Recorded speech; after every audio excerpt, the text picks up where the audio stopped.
Graça e paz, povo de Deus, como vocês estão? Aqui é o pastor Márcio Paulo e você está no seu portal bíblico. Vamos dar sequência hoje na nossa lição da classe de jovens do primeiro trimestre de 2021, já na nossa 10ª reflexão.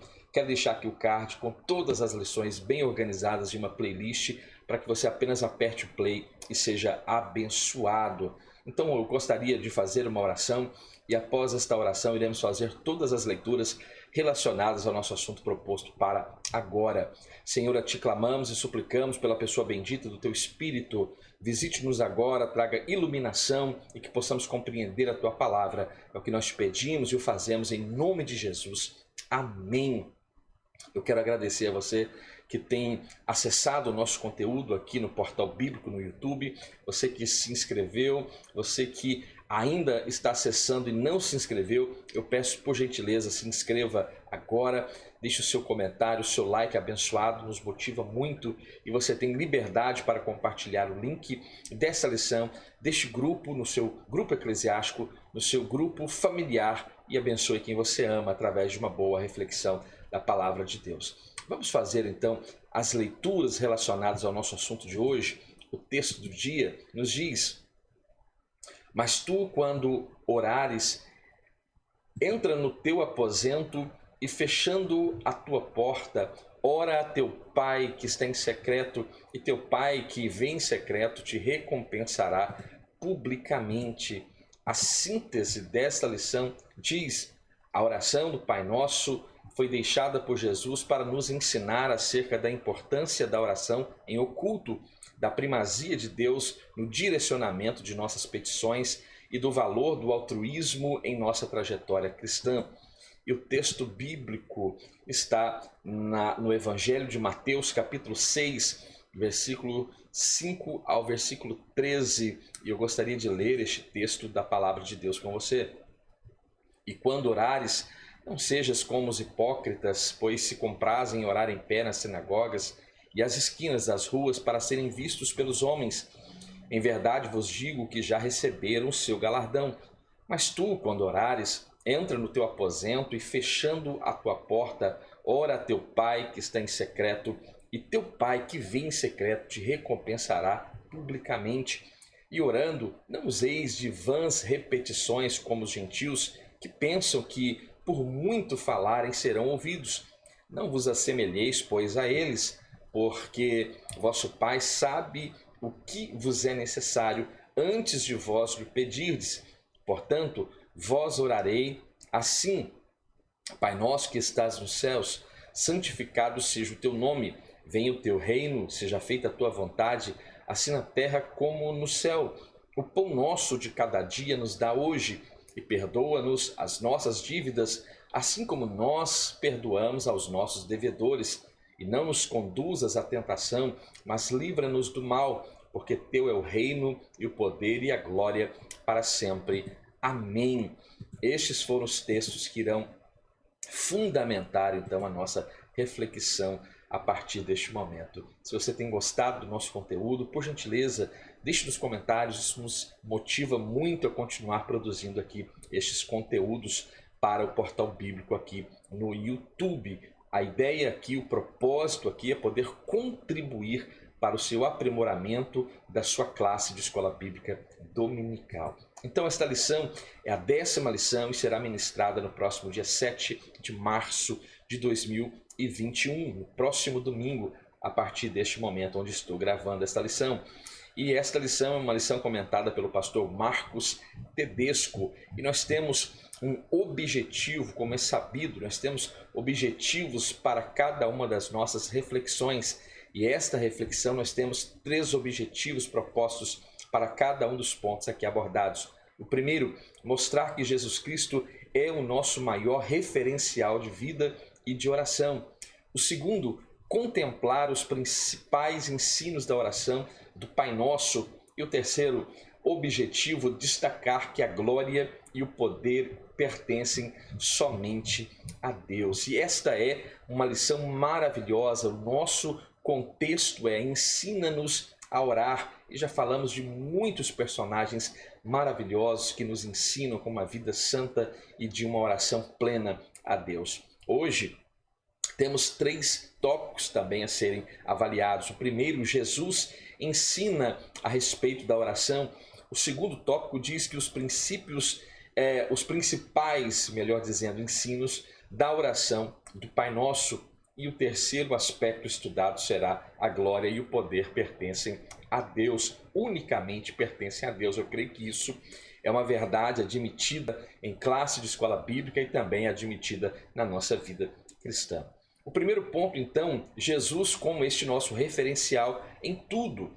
É importantíssimo salientar que Jesus, sim, deve ser somente Jesus o nosso referencial em tudo. Não há nenhum problema em admirarmos os nossos líderes, em pessoas em que exercem o ministério, pessoas que fazem parte do corpo de Cristo e que possuem certa influência e notoriedade. Não tem nenhum problema em admirarmos esses personagens, mas quando vamos criar os referenciais, nós precisamos ter extrema cautela e para não ter erro, é melhor termos Jesus Cristo como nosso referencial perfeito em tudo e em todas as coisas. Uma verdade maravilhosa na vida do cristão é o fato de poder ter em Cristo o seu referencial. Isso é por excelência. Cristo é o melhor, o único e excelente referencial que nós como cristãos devemos admitir.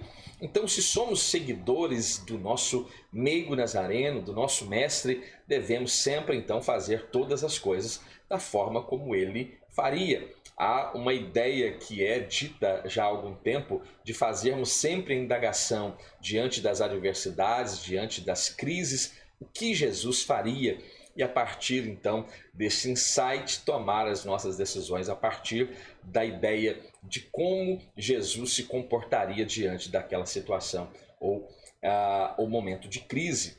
Veja bem, os evangelhos são repletos de histórias vividas por Jesus que nos dão extremos e maravilhosos, eu diria gloriosos, parâmetros exatos acerca de seus procedimentos, de suas orientações, de como ele agia em cada momento da sua vida, da sua trajetória. Você se lembra lá no Getsêmani, o mundo desabando sobre Jesus Cristo, ele sendo preso no meio da noite e agora sendo manietado e já sendo vilipendiado por todos que ali estavam. E ele tem uma perspectiva de tudo que está acontecendo naquele momento.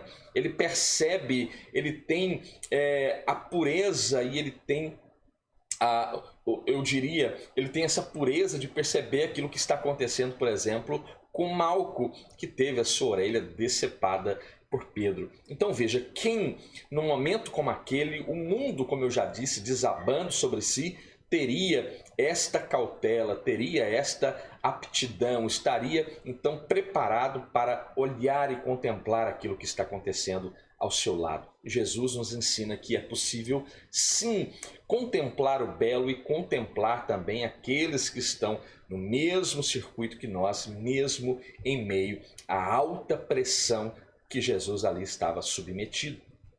Então, em cada história, em cada narrativa bíblica a respeito da vida e ministério de Jesus, nós aprendemos uma gloriosa, uma preciosa lição. E hoje nós vamos falar então sobre esse grande projeto apresentado por Cristo que nos remete ao aspecto de oração. Como é a nossa vida cristã e como nós temos nos comportado quando o assunto é oração. Às vezes, muitos cristãos estão orando quase que por uma obrigação, quando são convocados a uma reunião de oração dentro das igrejas, mas não possuem uma vida de oração e não tem um momento cristão dentro dos lares, em um devocional, onde lemos a palavra e também oramos, falamos e ouvimos Deus falar através da oração. Então veja, essa lição nos chama a atenção para o aspecto da oração. A verdade é que todo este primeiro trimestre aqui das lições de jovens estão chamando a nossa atenção para este desempenho cristão no que tange a vida de oração. O segundo ponto, uma oração que nos ensina a viver. Já que Jesus é o referencial em tudo, ele também nos dá esta referência de como orar e que nos ensina também a viver a partir desta oração. A oração que é muito conhecida, está em voga, a oração do Pai Nosso, uma oração que Cristo ensinou, né? Ele dá os parâmetros que devem reger a nossa oração. Não é uma ideia geral de que sempre que eu me prostro para orar, eu deva recitar a oração do Pai Nosso. Mas ali nós encontramos um parâmetro, nós encontramos um caminho que nos ensina como apresentar uma oração que agrada a Deus. Então a oração do Pai Nosso nos vem acompanhada de uma série de instruções extremamente importantes de como devemos nos comportar então nos momentos em que estamos justamente em oração. Leonard Ravenhill, ele diz uma coisa que nós podemos até torcer o nariz a princípio, mas quando avaliamos com carinho, nós até concordamos então com este escritor, que ele diz em uma determinada literatura que o momento em que o cristão mais aborrece a Deus é quando este se põe a orar, porque começam a pedir de forma demasiada, parece-me até as filhas da sanguessuga, a saber os seus nomes, dá e dá. Será que esse comportamento cristão é o que agrada a Deus? Eu creio que não. E dentro da oração do Pai Nosso nós temos então este parâmetro de como apresentar a Deus uma oração que vai glorificar a Deus, que vai apresentar as nossas demandas a Deus e que vai também apresentar o nosso relacionamento interpessoal também diante de Deus. Essa oração é cada conjunto de palavras que está ali nela apresentada nos revela grandes lições e verdades bíblicas extraordinárias e que nos orientam como então devemos proceder no nosso dia a dia e também como nos relacionamos com Deus. Vida cristã é dia a dia. Vida cristã não é aquilo que você apresenta dentro da igreja, como também o é, mas não necessariamente aquilo que você é dentro da igreja, talvez você seja dentro da sua casa, no seu trabalho, no seu ambiente de trabalho, nos seus relacionamentos interpessoais. Então, relacionamento com Deus, vida cristã é justamente no dia a dia. Há uma coisa muito interessante que nesta oração nós conseguimos avaliar que são 6 pedidos constituintes dentro desta oração. 3 são agora relacionados ou direcionados à santidade de Deus e à vontade de Deus, e 3 são referentes às necessidades pessoais que são relacionadas a mim e a você. Primeiro, santificado seja o teu nome. Venha o teu reino, seja feita a tua vontade. E segundo, o pão nosso, as nossas dívidas, livrai-nos do mal. São 6 pedidos. Você notou? São 6 expressões que muito tem a nos ensinar. E se você estiver atento àquilo que o Espírito Santo está falando através desta reflexão, você vai sair deste vídeo edificado, você vai sair da sua classe de escola bíblica edificado para a glória do nome de Deus. Mestre Jesus inicia sua fala com observações precisas quanto aos procedimentos envolvidos na oração. Primeiro, vejamos, devemos orar evitando a publicidade do ato, não como oração daquele publicano, na lição anterior onde falamos sobre a oração do fariseu e do publicano. Então não devemos nos comportar, na verdade, como a oração daquele fariseu que sempre estava ali, né, se apresentando em primeiro lugar, talvez fazendo uma oração em voz alta para ser ouvido por aqueles que ali estavam, né? Então veja, primeiro, devemos evitar esse tipo de oração. Segundo, não fazer uso de vãs repetições apenas para esticar as nossas orações, né? E também então, tanto a oração em oculto quanto a oração sem repetições vãs são conselhos para que o exercício da verdadeira oração, que é a busca da alma do homem pela plena comunhão com Deus que tudo criou. É na oração, é quando nós entendemos então estes princípios relacionados à oração, é que nós então vamos começar de fato a orar de uma forma em que Deus nos ouve de fato. Pastor, mas existe oração que Deus não ouve? Ora, é claro que sim. Existem orações que fogem do molde, do modelo apresentado dentro do contexto bíblico. Então são orações que são palavras lançadas ao vento. Uma oração que você pode dizer, mas me prove isso. A prova cabal está justamente naquela oração feita pelo fariseu da lição anterior, quando falamos sobre o fariseu e o publicano. Quem saiu dali justificado? Quem Deus ouviu? Ou qual oração foi ouvida por Deus? Ora, a oração daquele publicano, que admite naquela oração a sua condição de pecador, de pobre, necessitado. E sabemos que quando nós assim nos apresentamos diante de Deus, Ele também se apresenta com a sua infinita graça e misericórdia. Essa oração secreta, talvez você esteja aí se perguntando, como assim? Uma oração secreta? Tem muita gente fantasiando esse assunto e criando N questões relacionadas a esse assunto. Isso é uma coisa muito simples no meu modo de ver e uma maneira clara de apresentar aos irmãos. É uma oração que é peculiar, uma oração que fala de algo particular, de um momento em que você se apresenta e se desnuda diante de Deus. Não que você tenha algo a esconder de A ou de B, mas é um momento em que você de fato está se relacionando única e exclusivamente com Deus em oração.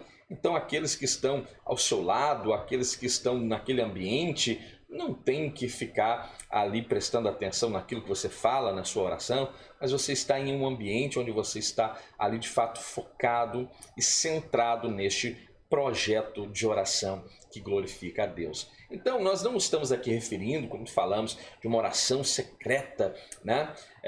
Que deve ser feita às escondidas para que seu conteúdo não seja ouvido por ninguém e nem invalide seus efeitos. A oração não é secreta por seus argumentos, muito menos por ser algo que cause a mim e a você constrangimento, né? E pelo menos não deveria ser assim. A nossa oração, ela não vai trazer constrangimento, em hipótese alguma. Esse é um momento onde nós desnudamos a nossa alma diante de Deus e ali nós estamos diante de um Pai amoroso que com carinho ouve as nossas demandas, as nossas confissões e libera perdão se necessário, libera o conforto se necessário, libera a bênção, né? E que também uma oração que não vai colocar ninguém em risco, né? Tem que fazer uma oração secreta porque eu possa estar em risco. Que tipo de risco? No mundo espiritual, todo mundo espiritualiza muito e também pensa que este fato de fazer uma oração secreta está relacionado a se privar de algum problema no mundo espiritual. Não tem nenhuma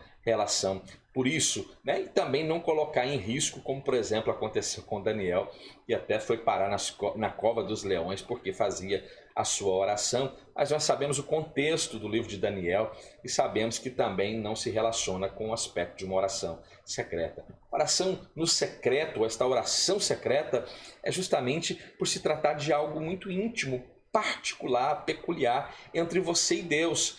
É uma necessidade nossa de termos um tempo exclusivo para o nosso relacionamento com Deus. Você tem separado esse tempo para este relacionamento para com Deus? Esta é uma pergunta que deve ser feita em classe de escola bíblica. Essa é uma pergunta que deve ser feita por você que está aí diante deste vídeo aqui, admitindo essa lição para a sua vida. Você tem dedicado um tempo com exclusividade para Deus? Veja, o Brasil é um dos países que mais consome mídia social no mundo. São muitos minutos, para não dizer horas ao dia, dedicadas às mídias sociais, WhatsApp, Facebook, Instagram e outras mídias sociais. Será que nós dedicamos tanto tempo assim para um bom relacionamento com Deus? Essa é uma pergunta que precisa ser feita e precisa ser respondida com muita sinceridade e honestidade diante de Deus. Então, faça essa pergunta a si mesmo e responda a si mesmo e depois vá buscar Deus e vai acertar com Ele as pendências que você julgar que estão aí faltando serem ajustadas. O segundo ponto, os princípios, os principais ensinos da oração do Pai Nosso. Então, o que é uma característica? Primeiro, é uma oração totalmente altruísta. E o que é altruísmo, senão, né? Veja, o significado desta palavra de altruísmo, né? Que não é muito usado por nós, talvez alguém vai até torcer o nariz quando ouvir essa palavra, porque talvez nem tenha escutado ela ainda. Pastor, isso pode acontecer? Acredite, isso pode acontecer sim. Então, o significado de altruísmo é ser bondoso, abnegado, beneficente, desapegado, desprendido, um homem que pratica caridade sem interesse próprio, ou seja, desinteressado, uma entrega generosidade, humanitarismo, longanimidade, renúncia, entre outros sinônimos. Então agora a palavra ficou bem explicada. Então a oração do Pai Nosso nos mostra também como uma principal característica da oração do Pai Nosso esta oração que ela é altruísta. Esses sentidos são necessários para que entendamos o verdadeiro caráter do cristão e olhamos e vemos então o caráter de Cristo aqui nos apresentado.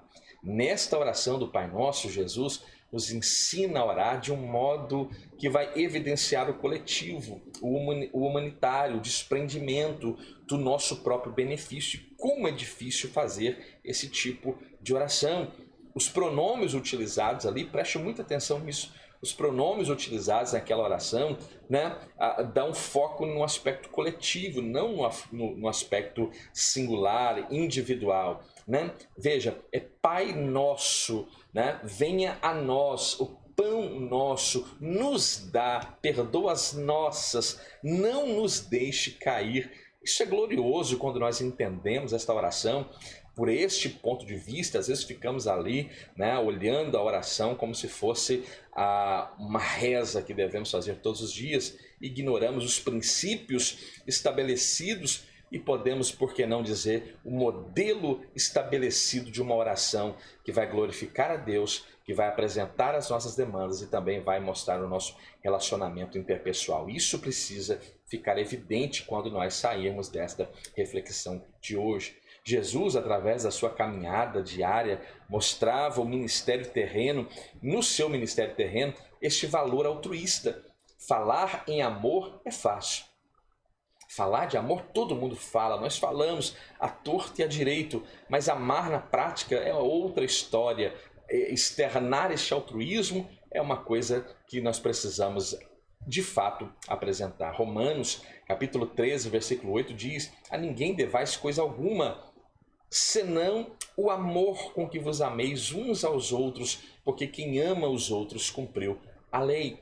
E há também o texto da primeira epístola de João, capítulo 3, versículo 18, que é também o texto áureo para este tema, que diz: filhinhos, não amemos de palavra, e nem de língua, mas por obra e em verdade. Então o amor precisa ser evidenciado. Quando nós lemos na primeira epístola de Paulo aos Coríntios, capítulo 12, veja, ele fala a respeito dos dons, da importância dos dons. Depois, no capítulo 14, ele começa a discorrer também sobre os dons e a sua importância. Mas no finalzinho do capítulo 12 da primeira epístola de Paulo aos Coríntios, Paulo diz que vai mostrar um caminho mais excelente e ele começa a falar a respeito do amor. Ele discorre, né? E ele faz questão de elevar o amor. Que coisa gloriosa! E termina o capítulo 13 dizendo que desde agora permanecem a fé, a esperança e o amor, sendo que a maior de todas é o amor. Isso é glorioso. Que esta seja uma verdade na minha vida e na sua vida. O terceiro ponto, um princípio da reciprocidade.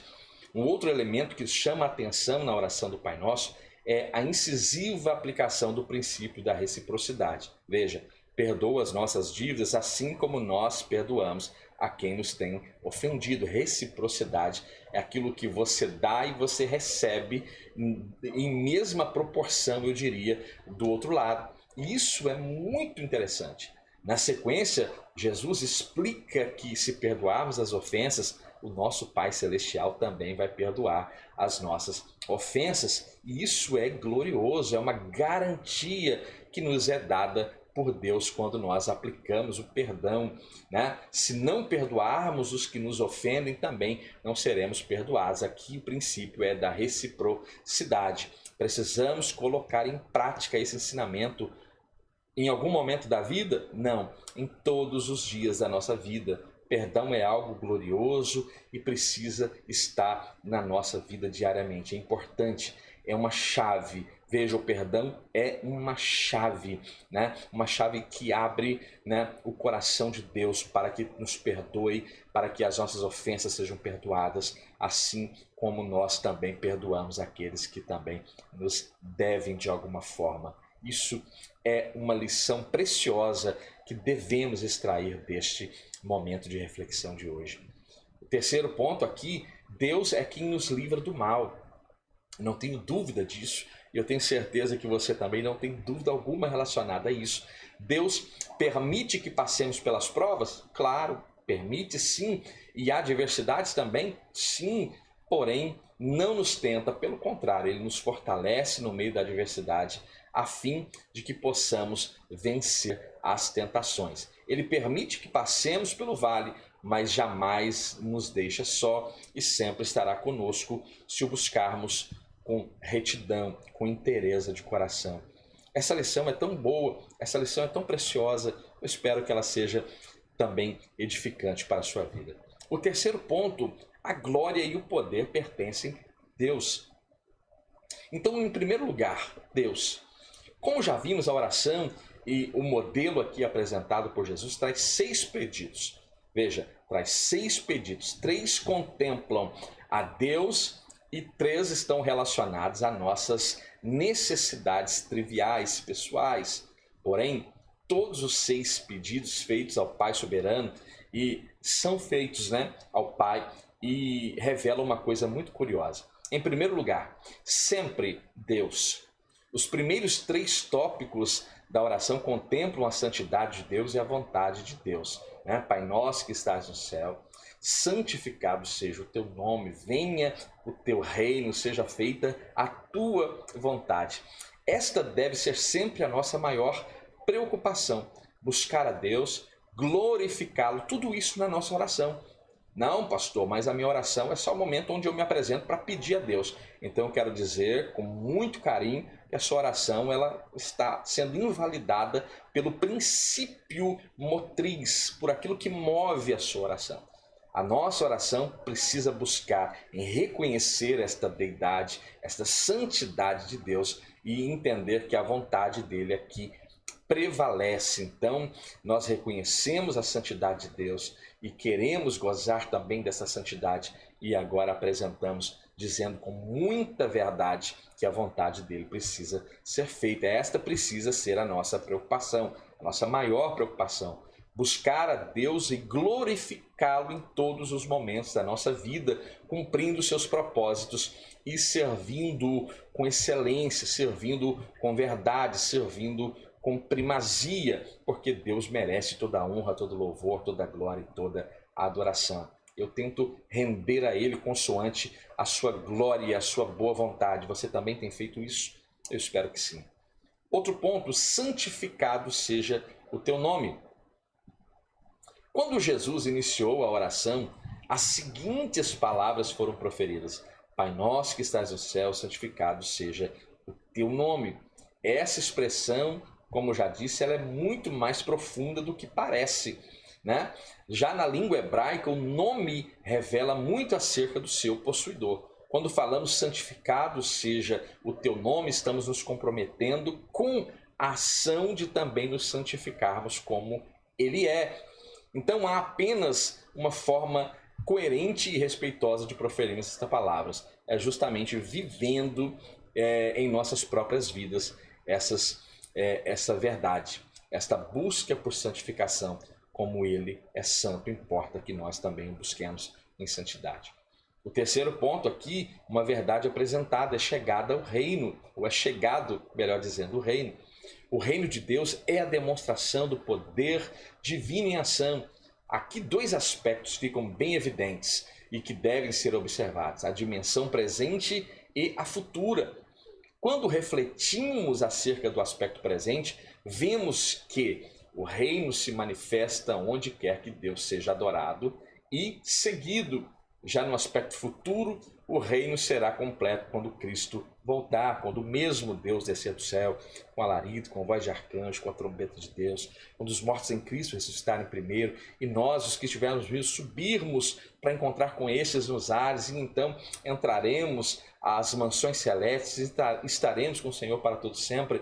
Aqui há o pleno cumprimento do aspecto futuro do que tange o reino de Deus. É importante salientar e destacar que somente Deus pode estabelecer o seu reino. A nós cabe a humilde tarefa de nos colocarmos sob a sua direção divina para anunciá-lo ao mundo. Esta é a nossa lição e a lição que extraímos da oração do Pai Nosso. É um convite a buscarmos uma vida diária ainda mais próxima dos padrões divinos. Ao falarmos o santo nome de Deus, assumimos um compromisso com a santificação. Ao clamarmos pela misericórdia divina, almejamos também as bênçãos sobre as pessoas que conosco caminham. E ao reconhecermos que o reino de Deus é chegado, nos comprometemos em viver intensamente o nosso chamado a ser verdadeiramente a igreja, o corpo de Cristo. E esta é a nossa lição de hoje, nossa 10ª lição para o primeiro trimestre de 2021 da classe de jovens. Se você ficou até aqui, muito obrigado. Que o Senhor possa abençoar a sua vida, que você possa compartilhar, que você possa compartilhar nosso conteúdo no seu grupo eclesiástico, no seu grupo familiar e abençoar quem você ama através de uma reflexão bíblica. Que o Senhor abençoe a sua vida, é o que humildemente eu peço e eu faço esse pedido no nome de Jesus. Muito obrigado por tudo, fique bem, fique em paz e até a próxima.